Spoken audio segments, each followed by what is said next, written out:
At age 4, my father moved there with his family, which was 1947, I think. The place was a ruin at that stage, and my father did a deal with the National Trust where he got a lease on the place.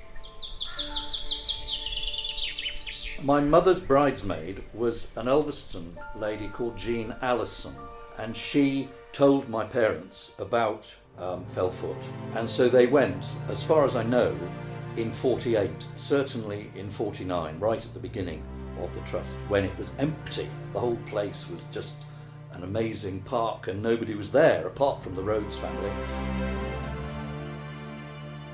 Gradually, as we opened up, we started taking caravans on the property. Eventually it grew to 14 caravans.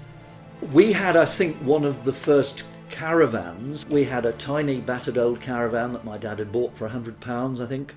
And there weren't quite so many trees, and we had a view of the lake. We were only about 3 caravans there. People that came would come year after year. The kids all became friends in the summertime. Every weekend a bunch of playmates would turn up and we would have a great time. It was all, geared around children and making friends with other families. We kept coming back because we met other people who were here on holiday as well, so we formed friendships.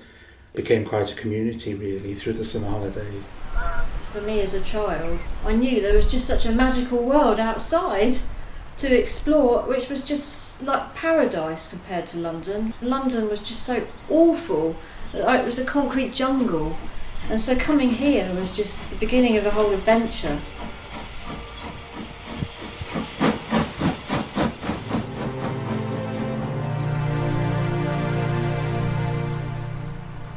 Mrs. Rhodes ran the cafe and did teas. I remember having afternoon tea in the garden of the gas house.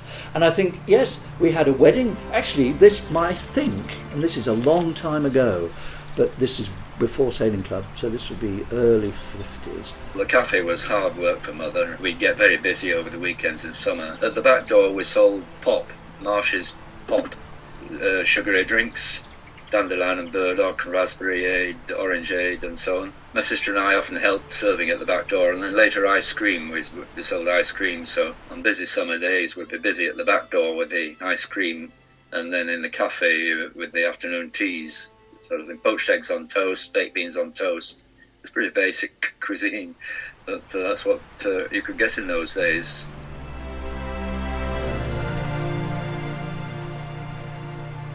My father managed the site and managed the operation. My mother was very much part of the operations here as well because she ran the Boathouse Cafe. Some of her recipes became renowned. I remember she did a boatman's lunch down there, which was steak pie, great big tray bakes of steak pie, good wholesome sort of homemade cooking. And her scones were renowned. The other operations on the site here, of course, that were extremely popular and busy was the touring caravan park. Had 3. The first one we had was about the same age as when the park started, early 70s. So sitting in this chalet with a sort of 70s decor was like that. It was sort of floral curtains and bright colours and formica. We had an old picnic box with layers on, and you had your food set out, and just a square box like this. But it was trays. Each stripe was a tray, and the trays stacked on top of one another. So you would have your picnic all ready.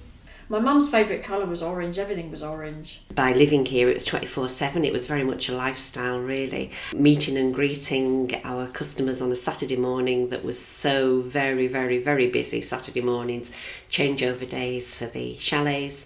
But they were seen very much at the time of an innovative project by the National Trust to service holidaymakers and people who are looking for alternative accommodation, really. It was billed as the first National Trust country park of its type, so I think it was quite unique in the lakes as well as anywhere else, really. And the chalets were incredibly popular. They were all different. They were all dotted about in nice sort of angles. They weren't just regimented or anything like that. And people had their favourites as well. Sometimes they particularly want the same one every year. All different in their sort of position. Sometimes, people wanted one that's nice and tucked away, and others wanted one that open the doors and everyone's always waving and walking past and hello and how are you and all that. The chalet names were a big feature in my childhood, but it just evoked such mystery because I wanted to know where they were, these places. Steeple I knew was a mountain. And Crinkle Crags, oh, what a lovely name Crinkle Crags is. Oh, I love that name. It just sort of signalled the start of an adventure to me. And the inspiration, it just inspired me somehow. I don't know, it was like they were your friends. It was like they were your old friends and you were coming to visit your old friends.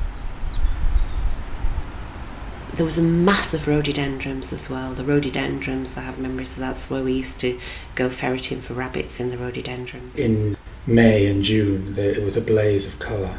Lovely pinks and purples, very vibrant, yeah. We camped in the rhododendrons. There were some wonderful glades. In fact, I think I was conceived in a tent in the rhododendrons at Fellfoot. Wonderful for hide and seek, or lurkey as we used to call it, lurkey 1, 2, 3.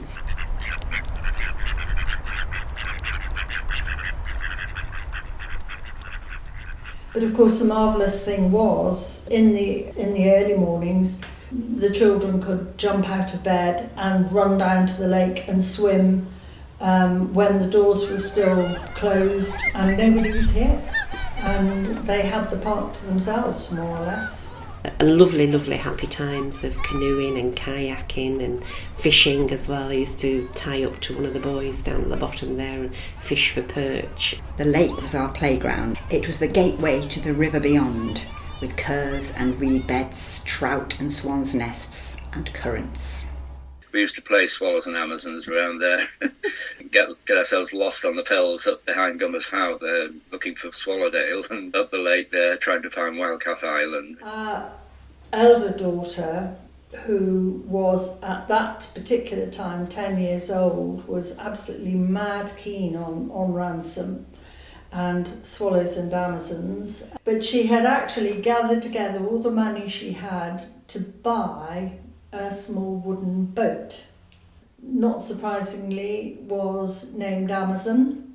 Our younger daughter contributed, I think, 10% towards this, so that they were Nancy and Peggy Blackett. I think I was about 7 when I was given a very small boat. It was an aluminium sort of little hydroplane, 7'6" long, called Tubby. The first sail I had was made of a bed sheet. That was too small, so I made a jib out of a pillowcase. The mast was held up with string. At age 8, I suffered a dismasting at sea when the string broke.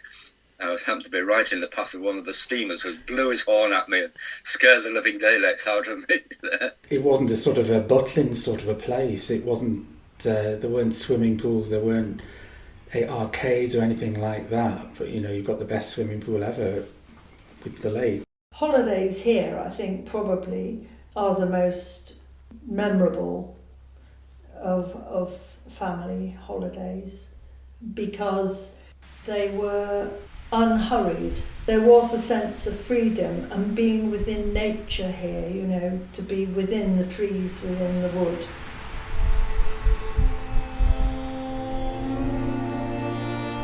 I think it was a place we were all so happy.